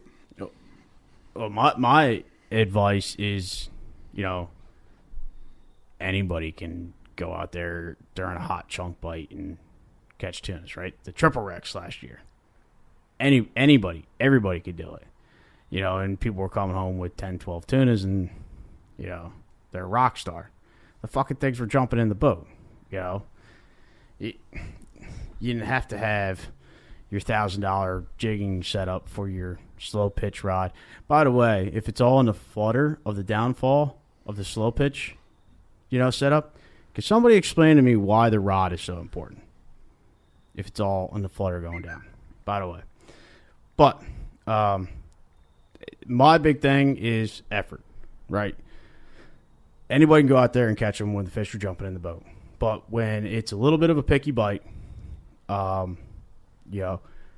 it's all your catch is a direct reflection of your effort that you put in. So, if you're expecting to just set your rods out there, You're stealing mine. and not, Yeah. and complain when the sun comes up and you didn't catch anything, because you didn't check your baits, because you weren't working a rod the whole time. Working a rod meaning, we let our baits out as with a chunk, with a pile of chunks. If you're not trying to be sneaky about it, if you're not properly rigging your, let's say you're using sardines, if you're not properly rigging them and they're sitting there spinning, all that stuff, it's just, it's effort. It's all effort. And honest to God, you get out what you put in. It's the same thing down at sword fishing. Not a knock on the crew at all, but a lot of times I can tell how much effort they put in that night, based upon, our catch, and what other people's catches. You're going to have your days where you just are not lucky. It's going to happen. But, you should be able to, I don't know, put something together. It's tough to say. You got to be able to. I'm just letting you keep going here. I'm taking my whole stuff home. Yeah. I just, No, but you stole mine. Effort. I mean, it's way more effort. If you don't check your bait after 45 minutes, how do you know that a squid didn't eat it? Right. Yeah. It's just. I mean, it's a little bit relatable. I mean, I was like, people don't check their baits and stuff while they're trolling and whatnot. But chunking effort. And I was actually talking to Taco about this a little bit before, because he was like, they're either kind of there or they're not. Well, I mean, that's true, but you can also very much have a chunk night or day where you're getting a bite an hour or a bite every 2 hours, and that's just how it's going to be. But you're not going to get those bites if you're not checking your baits, putting your baits down, making sure that they're perfect, and it takes a lot of work on those chunk bites. Knowing where your baits are at. Where you started the triple Rex. Yeah, that was something that nobody had ever seen, really. I mean, people talk about like the 70s when great-grandpa Gary used to go to the Hudson and drop a hook in the water and catch a fish. Well, that hasn't happened in the last 20 years, so get over it. Well, I think it was a title of an article in the Big Game Journal, and I'm going to steal this, is You didn't have to be good. You just had to be there. Right. That's not, so now people have expectations that that's what a chunk bite is, which is, I mean, great if that's how it's going to happen. Nobody's really arguing with that. But the effort that goes into it is, a normal chunk night where, 15 years ago, or 10 years ago, you go set up in the Hudson. If you chunked 5 fish, if you went 5 for 6 or 5 for 7 overnight, but you worked all night for them, that's all people are really, asking for. The blitzes, the fish behind the boat, that's all great, but Yeah, it's awesome. It's easy when they do that. right. That, again, goes back to the same thing. Anybody can do that, right? You get 100 fish to show up behind the boat. They're eating anything that you put in the water. The effort that you guys were talking about. You throw out a sideways hooked bait on a 400-pound Right. test, and they'll fucking eat Right. it, You guys were saying that you had them next to the boat and you had to trick one to eat. Well, a lot of people might not have gone through that effort to just get the one. But that's the effort that you have to put into it. So, I mean, you stole mine. Well, it's because it's such a big thing. Such a big thing.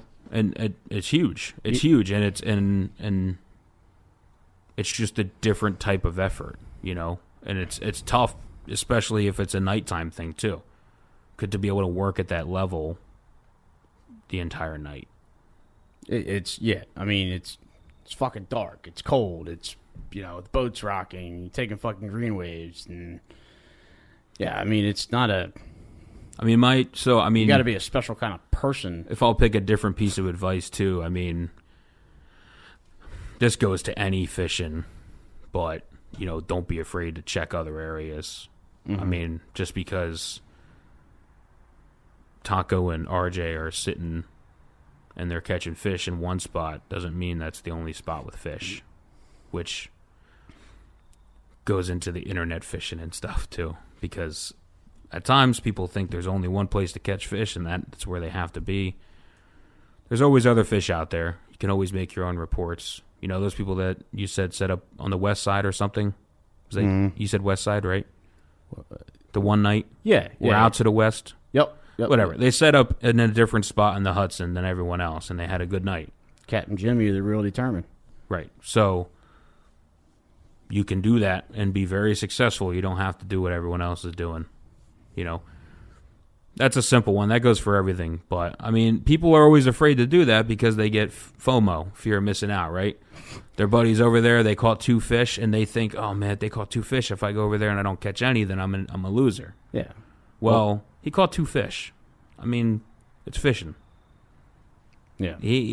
Well, we were rolling the dice because we, where we were, we had caught him before, and in our minds, experience, everything was just telling us to stay there. Even though, they were catching, it was just, too many times. I can't radio fish because I can't tell you anything that's worked out successfully for me radio fishing.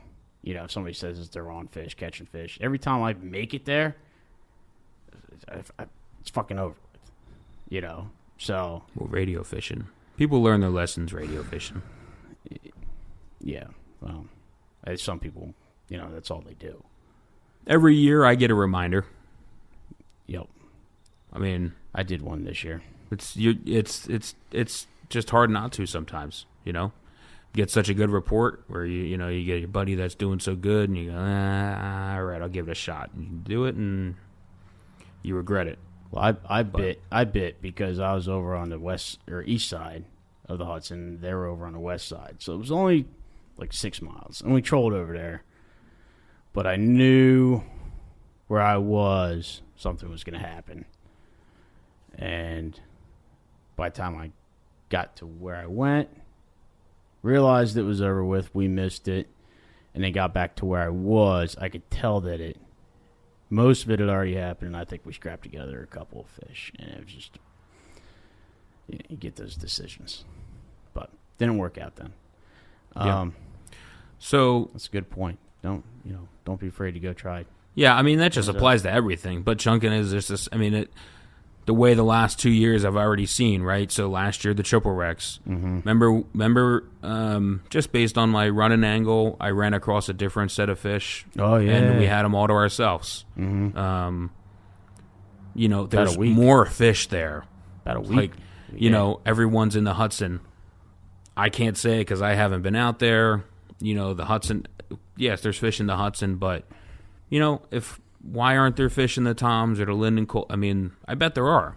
Mm-hmm.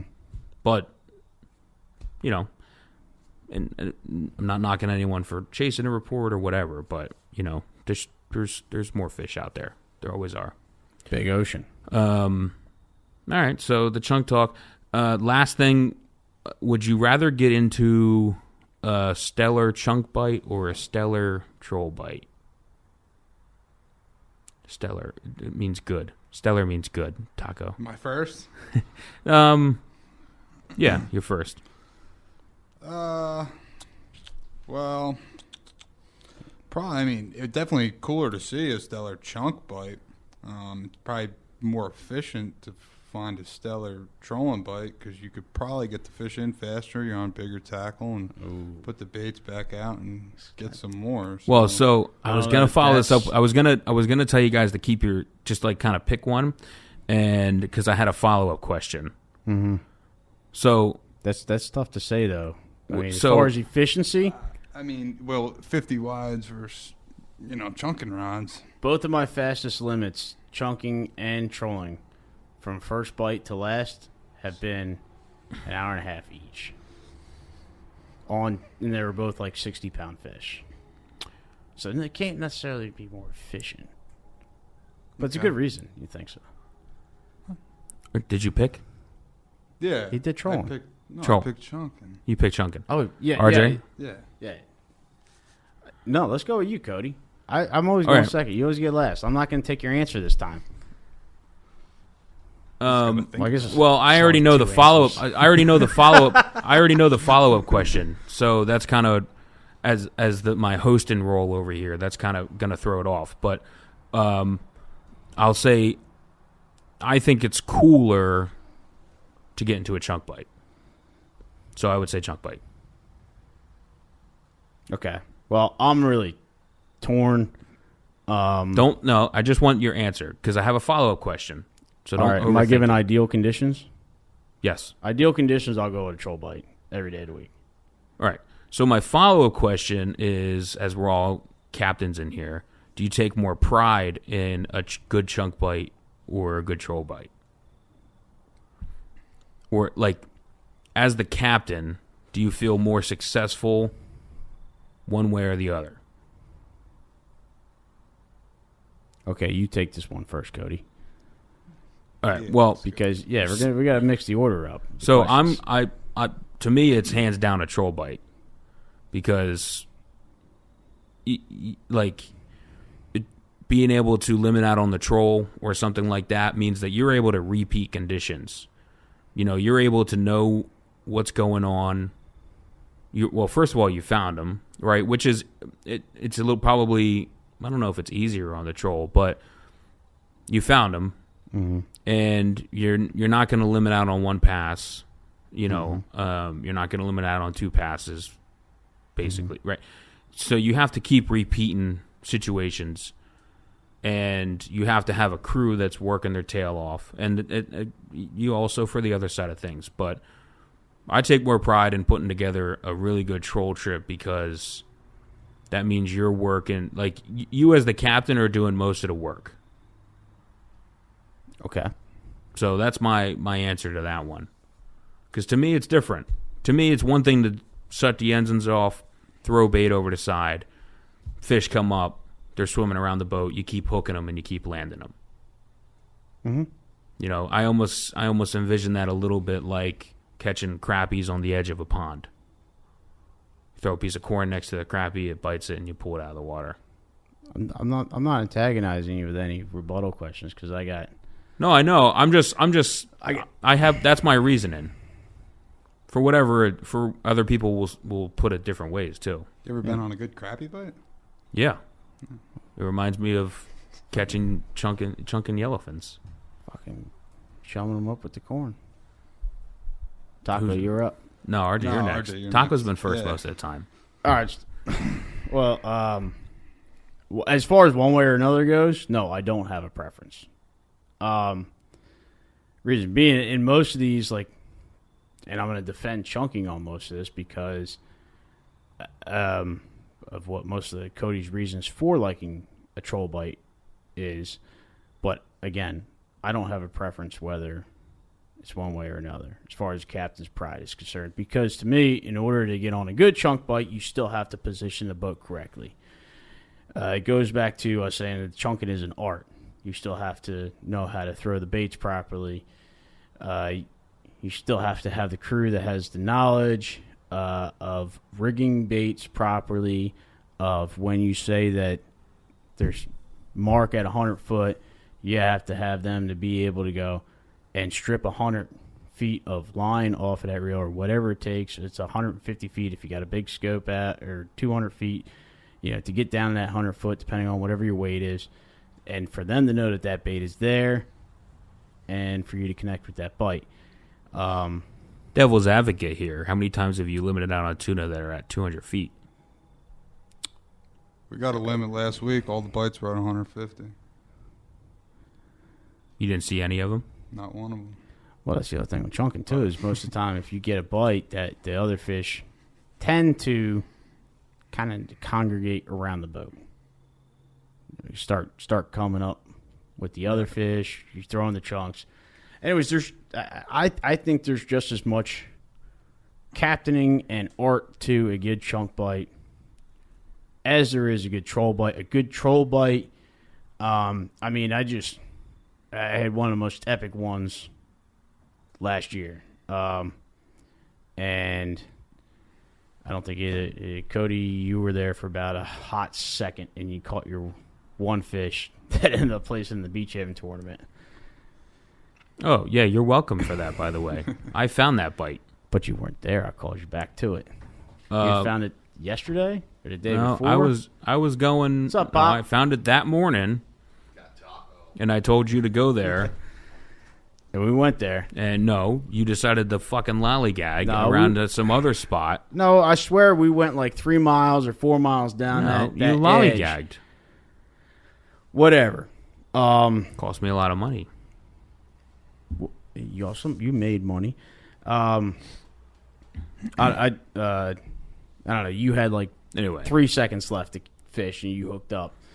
And you had to unfortunately go back to weigh that thing, and we had the opportunity to capitalize on it. And the fish were boiling out of the water, and I just remember we made our pass over it.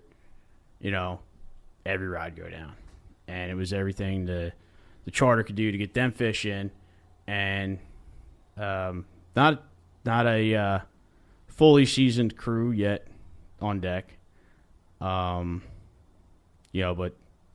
decent at that point in the year, and just plastics only, which on our rig is 7. I think it's 7 rods we got rigged up with plastics. Sounds For the about most right, part. yeah. It's 6 or 7 rods, and I just remember these fish blowing up, and I'm just sitting there circling 50 yards outside of them, after we land the last yellowfin, and we're just circling, and the guys on, the crew had all they could do to get, 6 or 7 rods back in the water. And as soon as what's your point? as soon as that 6th rod goes back in the water, we go over these fish, bam. My point is, you get, there's an art to being able to capitalize on a bite in both situations. That's my point. But okay, that's fair. I'm not talking about those types of situations, though. I don't know. You're talking about. I'm more. I completely understand what you're saying. That was because I fished there the next day, and it was the same. Yeah. That was just stupid, right? So that's something again that anyone could do. But I just This fucking thing keeps moving. you can tighten it up. But How do I tighten up that base? I took more into like the work of working your ass off to Grinding out a bite. Yeah, let's say grinding. That's just the approach I took to it, which All right, I understand. Okay, as far as grinding out a bite, then yeah, that's the troll bite. Yeah, I mean, I didn't say that out loud. That's just what I had in my head. So that's probably, yeah, I don't know. Grinding out a bite, you got 18 hours of fish, and you're picking, not necessarily picking, but you get It's a little bit skewed, though, because I don't know if I've ever, like, chunked for 20 hours and, like, limited out on the 20th hour. Like, so you kind of either, like, get into them, like, at least enough to where, like, you're going, or, you don't do it the whole time. Like, you chunk at night, you catch, like, 8 fish or whatever. I don't know. So, yeah, it's a different question, I guess. Yeah, I was talking more, in my mind, a grindy bite. But, taco? I don't know. We grounded out for 6 hours before that bite took place. You can. It doesn't have to be a grind. Kind of the same thing almost. If you're talking about a grind bite, I mean, if you're catching, well, it depends if you're catching the fish in the same spot or not. I mean, if you're catching the troll fish and the chunk fish the same spot for 20 hours. That's why I think as soon as I said that, like, grind into RJ, because RJ knows that when you grind out a bite, it's like you are finding different schools, you're getting different bites, you're getting, like, there's a lot more to grinding out a bite than just catching fish structure. You have to cue in on bait, so birds, but it don't have to be that. Like, I said that because that's what came in my mind. I mean, if you take, what was the original question? Which one you take more pride in? I mean, last year we've ground out some chunk bites though too. I mean, what was the question? What? I don't know. I think which one you would take? Covered most of it. Which on one this you would take? I mean, well, yeah. Now you just have to pick your answer. Well, the whole time I was thinking there really isn't a difference. That was kind of my answer there. I mean, whether you're chunking or trolling, if it's a good bite or you're grinding out a bite, if you're kind of doing multiple passes over the fish, like, yeah, I guess if chunking wise, if you're There's just no wrong answer. parking the boat Right and just answer. drifting and catching a limit on like one drift, then that would kind of be out of the book and it'd be trolling.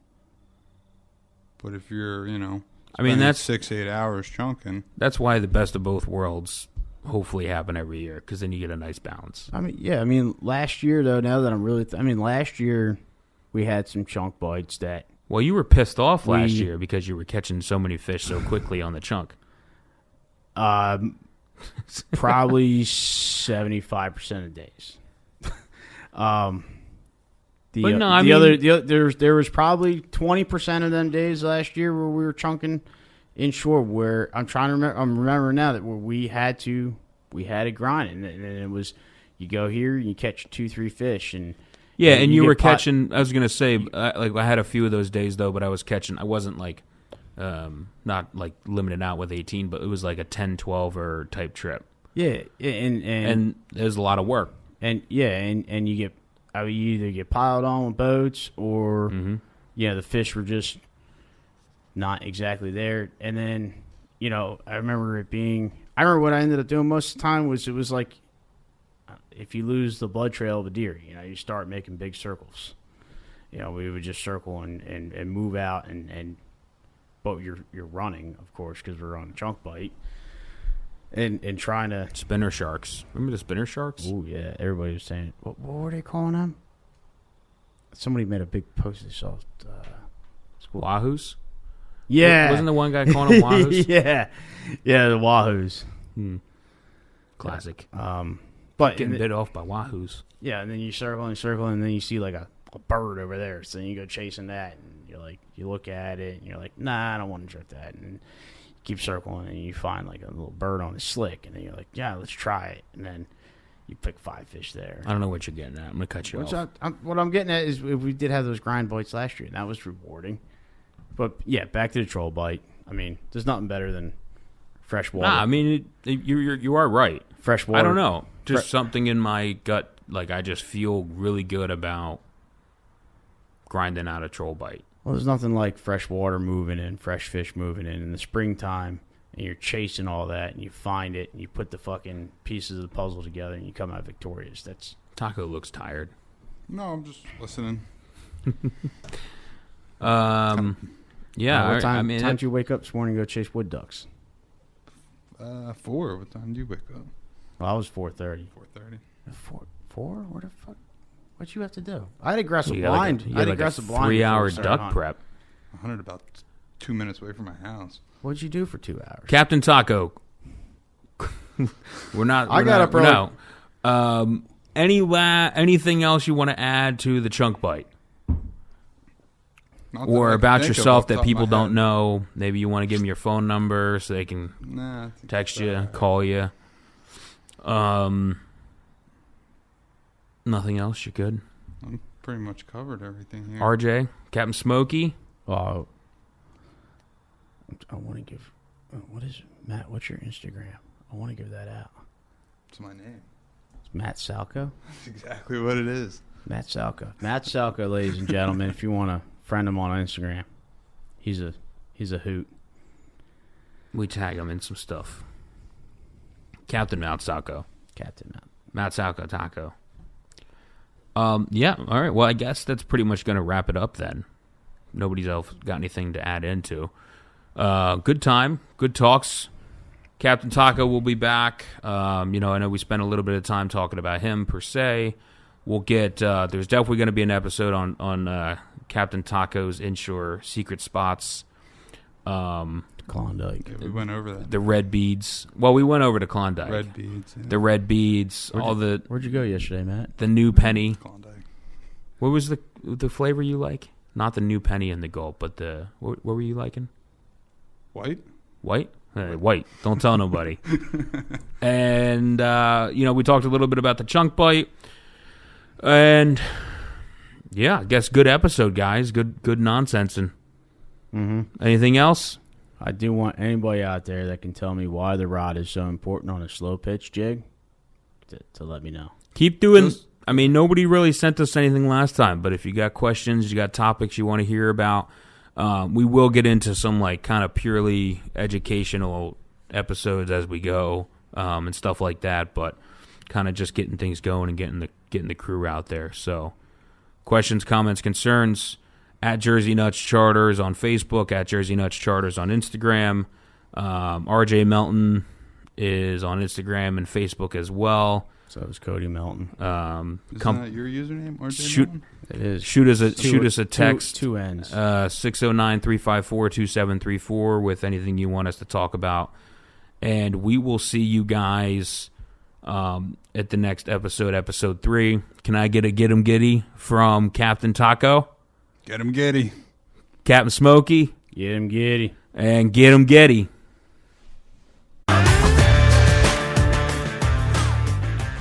This episode of the podcast is brought to you by Jersey Nutz Sport Fishing, New Jersey's leader in tuna overnight canyon fishing.